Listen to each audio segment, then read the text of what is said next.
Muito bem, estamos aqui com o nosso entrevistado do dia, vereador pela nossa capital, Ítalo Otávio. Seja muito bem-vindo, muito jovem.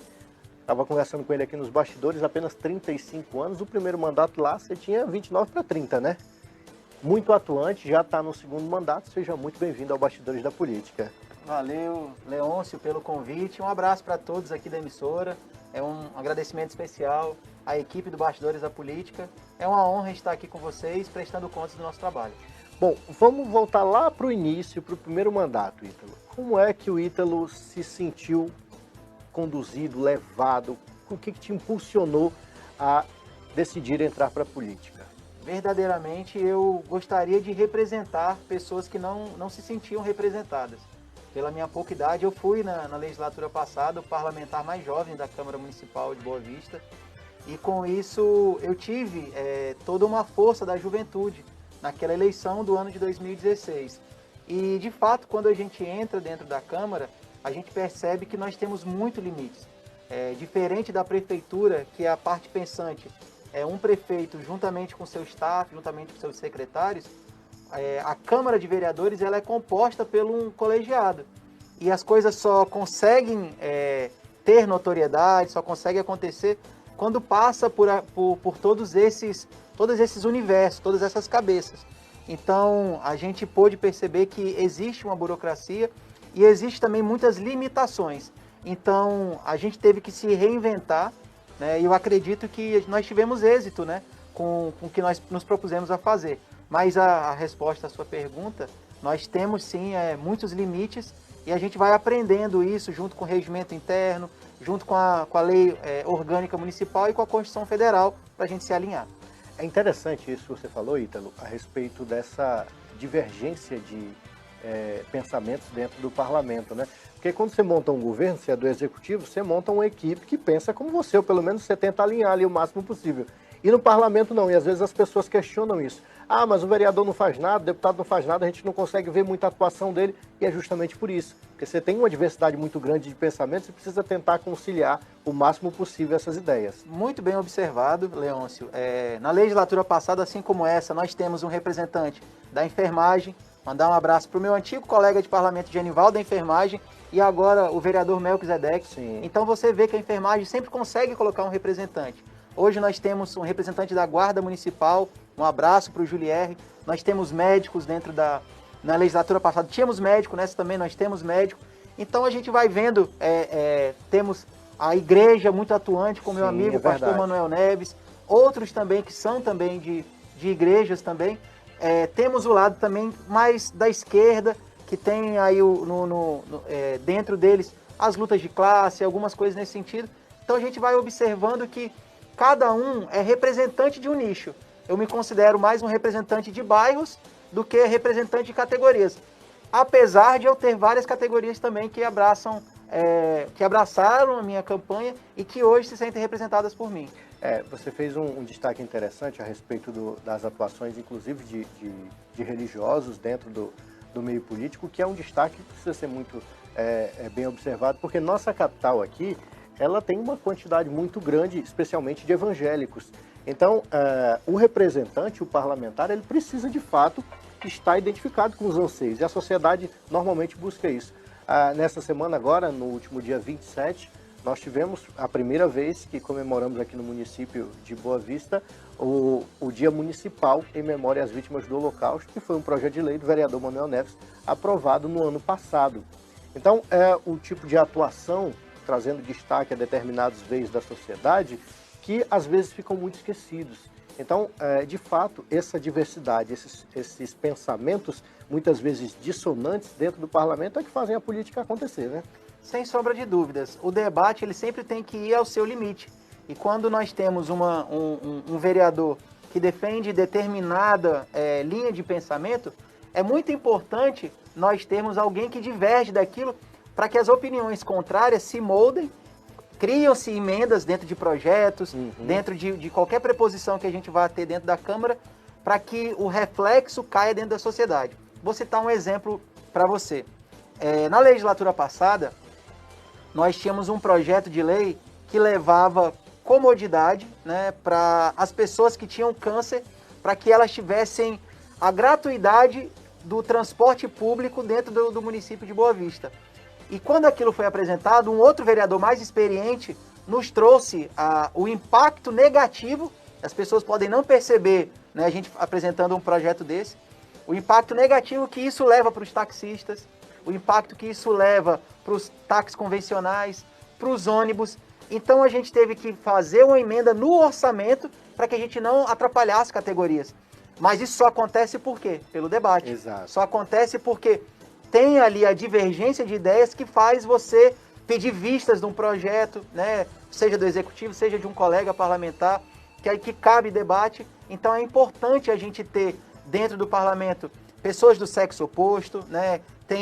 Hoje nós temos 4 mulheres dentro da Câmara, na legislatura passada nós tínhamos 3. O ideal é que a gente se tenha mais, porque ela é as mulheres são o maior eleitorado. Uhum. Então que as mulheres consigam ter mais representatividade para ir à Câmara Municipal de Boa Vista, para pleitear vagas de vereadores, para que a gente consiga ter mais divergência de ideias, para que elas sejam compiladas de uma maneira melhor, para a gente construir uma sociedade também melhor.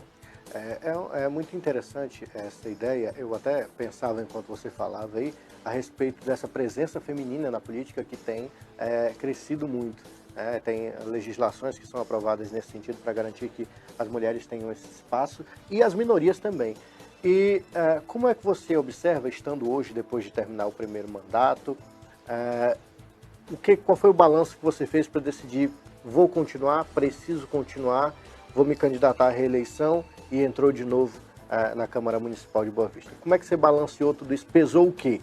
Boa pergunta, viu, Leôncio? Olha, quando a minha motivação, quando foi em 2016, foi de fato, eu não me sentia representado, né, por quem estava lá, né, e as pessoas confiavam muito em mim pela minha militância de rua, pela forma como a gente trabalhava, e acreditaram em mim que eu fui o 4º mais bem votado em 2016.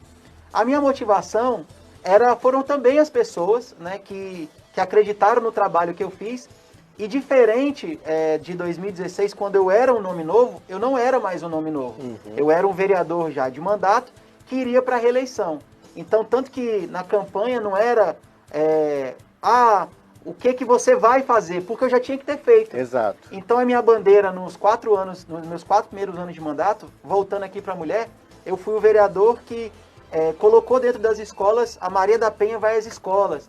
Então eu tinha vários projetos, foram mais de 30 projetos que se tornaram leis, e eu pude, na minha campanha, fazer uma prestação de contas muito grande, explicar o que nós tínhamos feito. Eu gosto muito de andar de ônibus, então as pessoas puderam ver um vereador que andava de ônibus, não apenas no período eleitoral.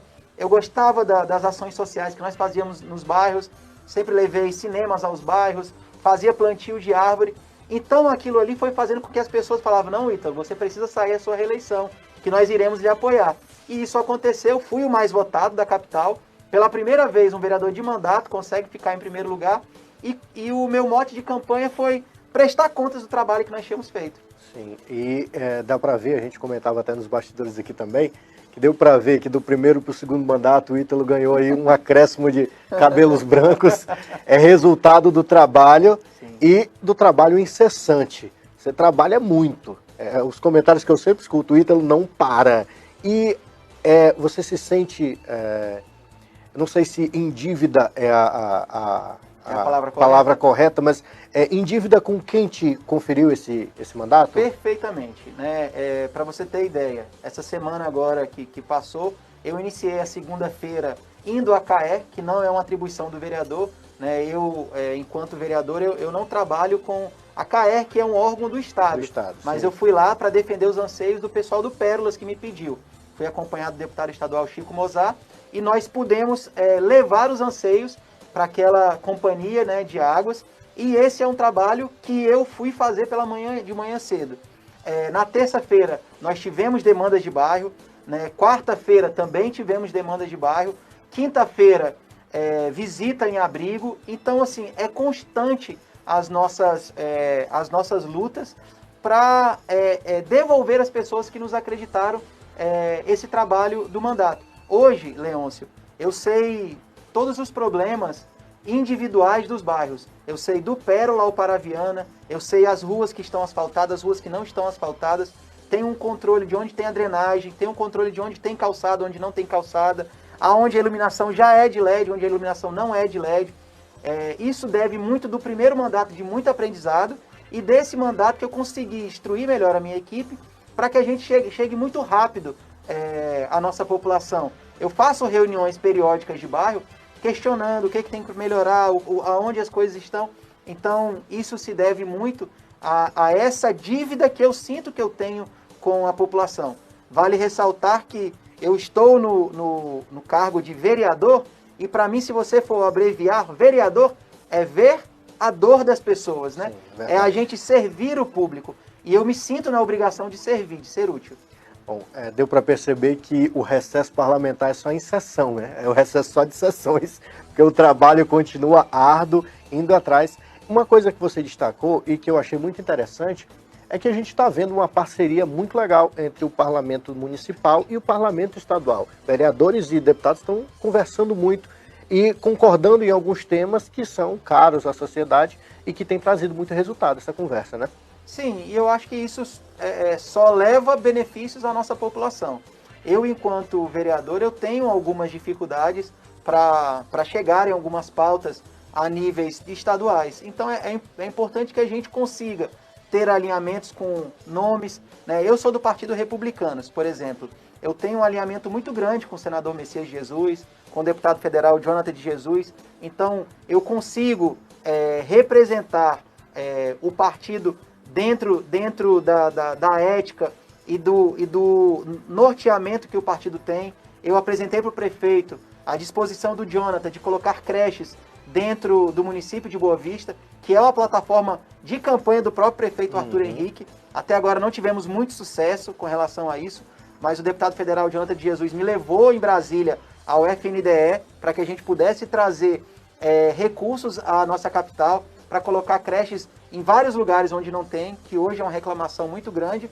Então, a gente precisa entender que existe a esfera municipal, a esfera estadual, que tem aí várias implicações, né? E a esfera federal, que normatiza aí, que traz toda essa força dentro do nosso estado, consequentemente nosso município. Embora tenha essa divisão, vocês podem conversar entre si, né? Pode haver esse diálogo e é até bom que haja esse diálogo, como você falou a respeito das creches e da disponibilidade da destinação de verba nesse sentido.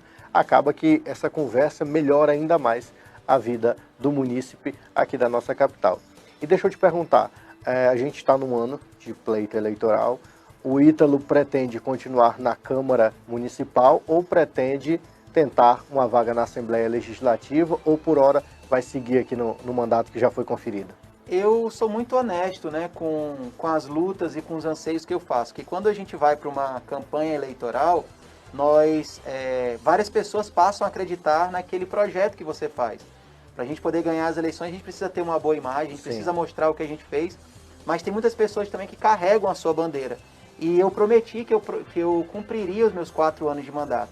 E por essa promessa, por acreditar em outros nomes também, eu não sou candidato, né? Eu quero terminar o meu mandato como vereador, quero conseguir alcançar algumas coisas ainda, né? Eu gosto de cumprir tudo que eu me proponho a fazer. Até aqui faltam poucas coisas para tudo que eu prometi na campanha ser concretizado, mas a resposta aqui para os nossos telespectadores eu não sou candidato e deixei isso muito claro já nas minhas redes sociais também. Bom, tá aí é uma dúvida que as pessoas têm, porque normalmente a gente está acostumado, e Roraima é um estado muito pequeno, e a gente acostumou a ver, infelizmente, formarem-se pequenos conglomerados políticos, pequenos coronéis, que acabaram adotando a política como profissão. E aí a sociedade criou esse receio. Quando o cara trabalha muito é porque ele já está querendo outro cargo. Pronto. E fica isso, né? Leôncio, é exatamente o que acontece. Eu fiz uma visita recentemente ao CPCom e os comentários, porque a reportagem e a minha prestação de contas, ela é sempre baseada com documentos. Então eu não faço nenhum tipo de mídia sem ter uma indicação, sem ter um requerimento, sem ter um projeto de lei, sem ter uma sugestão legislativa ou um questionamento ao executivo pelos recursos que são gastos ali. Então, sempre que eu faço qualquer tipo de reportagem, tem um documento. E as pessoas, às vezes, se identificam com o trabalho e gostam, mas elas lembram assim, não, ele está fazendo isso porque o ano de 2022 ele é candidato a deputado estadual, deputado federal, alguma coisa. Então, elas acabam sendo tão descrentes da política que quando a gente faz qualquer tipo de trabalho, elas estão pensando que nós estamos pleiteando alguma coisa. E na verdade não. Eu tenho dívida com a sociedade. As pessoas pagam o meu salário, então eu quero devolver elas da melhor forma possível. Bom, é de fato uma postura muito ímpar, né? Muito incomum, porque a gente normalmente vê no jogo político, infelizmente, algumas pessoas que maculam a categoria, maculam a classe política por causa dessas iniciativas. E aí, para a gente encerrar, eu queria conversar contigo sobre um tema muito interessante, que é a defesa dos direitos dos animais. Tem abraçado essa causa também. Eu gostei muito da ideia, eu acho que a gente precisa, de fato, de atuação política nesse sentido, porque, de certa forma, é algo que diz respeito à vida da sociedade, à saúde pública, né, à segurança, muitas vezes, no trânsito, e que acaba sendo desassistido por algum dos lados. Como é que surgiu essa ideia? Já tinha essa possibilidade de trabalho? Você já tinha essa inclinação para o lado aí do cuidado com os animais? Não, eu sempre tive... eu costumo dizer que quando a gente vai falar dos animais, a gente primeiro tem que ter amor, né, aos animais. Então eu sempre tive o amor aos animais. Mas, de fato, o que me impulsionou a fazer as defesas a níveis de município foi o meu parceiro deputado estadual, Chico Mozart, que sempre teve isso como bandeira. Uhum. Então, desde quando nós nos reunimos e eu conheci as pessoas das ONGs através dele, eu nunca mais parei. Então, através dessa reunião que nós tivemos com as ONGs, nós estivemos na Secretaria Municipal de Saúde cobrando a castração. De lá saiu o seminário com um edital de castração dos animais de rua. Depois eu fiz audiências públicas, fiz audiência pública com a causa animal também. E aí nós detectamos e fizemos vários planos de ação para o ano de 2021 e o ano de 2022. Sou autor de lei do animal comunitário, sou autor de lei da obrigatoriedade de pessoas que se envolverem em acidente com os animais prestar o socorro ao animal. Sou autor da lei que transforma as 3 ONGs dentro do município de utilidade pública. E nós temos aí outras coisas também tramitando com relação à causa animal. Sem sombra de dúvidas, o ano de 2022, esse ano que nós estamos, será um ano muito aguerrido com relação a isso. Queremos continuar ascendendo nessa luta e tenho certeza que nós iremos aumentar o número de castração e iremos ter sim um trabalho muito benéfico, tanto para as ONGs, tanto para os cuidadores, tanto para os animais e para aqueles que querem e desejam o bem-estar do animal. Bom, a gente falou sobre ser candidato já, mas sem citar nomes, claro, a gente ainda não começou campanha, não tem candidato nenhum, mas Ítalo pretende apoiar, dar a mão, dar o apoio, subir em palanque de candidatos esse ano, apoiar amigos, apoiar aqueles que você acredita que defendem ideais verdadeiros aqui em Roraima? Sem sombra de dúvidas, eu nunca fui uma pessoa a ficar em cima do muro. Eu acho que o que me conferiu até aqui uma ascensão política, eleitoral, foi eu sempre tomar partidos. E sem sombra de dúvidas, eu irei tomar partidos, irei segurar na mão, irei levar nas minhas bases. Tenho um trabalho hoje que eu agradeço muito a Deus e as pessoas que acreditam em mim em quase todos os bairros da nossa capital. E sem sombra de dúvidas, eu irei apoiar aquelas pessoas que eu acredito, que defendem os valores que eu defendo, que tenham aí vontade, que tenham vocação, que tenham hombridade, respeito das pessoas, porque sem sombra de dúvidas eu não gostaria de me envolver com alguém que tem um nome com algum problema, né, nesse meio, porque eu não quero me vincular a pessoas erradas. Mas sem sombra de dúvidas eu irei tomar partido sim, irei me empenhar como eu sempre fiz. Bom, a gente vai caminhando para o encerramento da nossa entrevista. Eu quero agradecer muito a presença do Ítalo conosco aqui. Seja muito bem-vindo sempre. Todas as vezes que tiver destaque no sentido de sua atuação parlamentar, vem com a gente aqui, vem para o Bastidores da Política, porque a nossa intenção aqui é justamente essa, é mostrar o trabalho de vocês e como que vocês têm trabalhado para a sociedade. Muito obrigado. Minhas considerações finais? Fique à vontade. Então, eu gostaria de agradecer você, Leôncio, a Mariângela e a toda a equipe. É sempre um prazer estar aqui, vocês sempre nos tratam muito bem. Quero deixar um abraço especial a todos os meus colegas vereadores da Câmara, em especial ao meu presidente, vereador Genilson Costa, tem feito um trabalho brilhante. E deixar um recado às pessoas que avaliem a classe política, continuem acreditando. Nós podemos perceber que quando há a provocação, quando as pessoas elas saem da sua zona de conforto, procuram um político, elas tendem a ter um resultado. Nós ainda vivemos um período de pandemia, nós devemos ainda tomar alguns cuidados. E eu peço às pessoas também que não se vacinaram ou que não tomaram a dose de reforço, que assim o façam, porque a gente não pode brincar de achar que a gente vai se safar ou vai escapar do Covid ou das outras doenças. Vamos fazer a nossa parte e assim melhorar a nossa sociedade. Fiquem todos com Deus. Obrigado. Obrigado, Ítalo.